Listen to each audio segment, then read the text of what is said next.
Vous savez qu'il existe 221 villes de plus de 30 000 habitants en France. Je vous rappelle que dans ces villes, le panachage est interdit, c'est-à-dire qu'il faut mettre dans l'urne les listes que vous avez choisies sans modifier quoi que ce soit.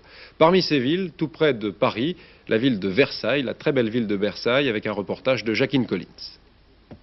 Hésitant entre un passé prestigieux et un renouveau nécessaire, le Versaillais regarde d'un œil étonné les querelles de palais qui entourent sa mairie.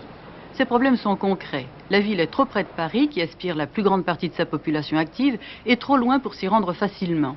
Surtout, elle est la voie de passage des communes environnantes qui alimentent une circulation démente dans la journée, avant de tomber dès 10 h du soir dans la torpeur d'un grand dortoir confortable. Le maire sortant, André Mignot, sénateur indépendant, actif depuis 30 ans, n'a pas voulu, pour raison de santé, demander aux électeurs le renouvellement de son mandat. Il figure cependant sur la liste Versailles Avenir, dirigée par le bâtonnier André Damien, centriste, adversaire malheureux de Bernard d'Estremaux aux dernières élections législatives.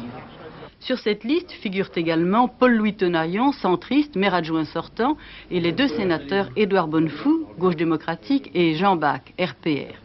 André Damien loue la bonne gestion de l'équipe municipale sortante. Il a d'ailleurs sur sa liste 18 conseillers de cette liste, mais regrette l'absence d'animation et de goût esthétique. Il se propose de continuer son action sur le plan social, mais de revitaliser la ville en améliorant la participation des Versaillais à la vie municipale. On ne peut pas faire de politique différente avec les mêmes hommes, prisonniers de leur électorat conservateur, dit son adversaire Bernard d'Estremaux, député républicain indépendant des Yvelines et tête de liste de Versailles Renouveau.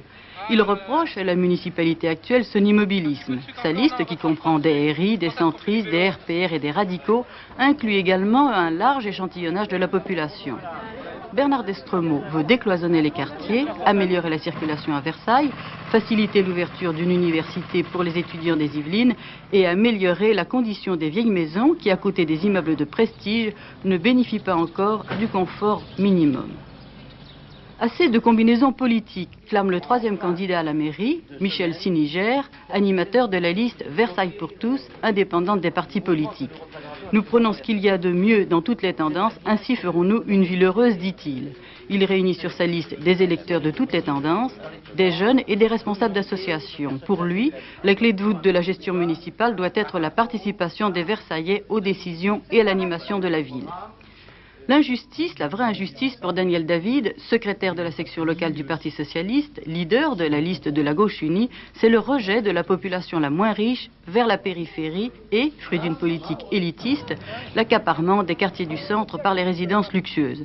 Pratiquement, il veut l'amélioration des HLM existantes, l'utilisation publique des grands espaces verts de Versailles, la construction d'équipements collectifs, l'application d'un plan de circulation, la création de commissions de quartier représentatives des habitants.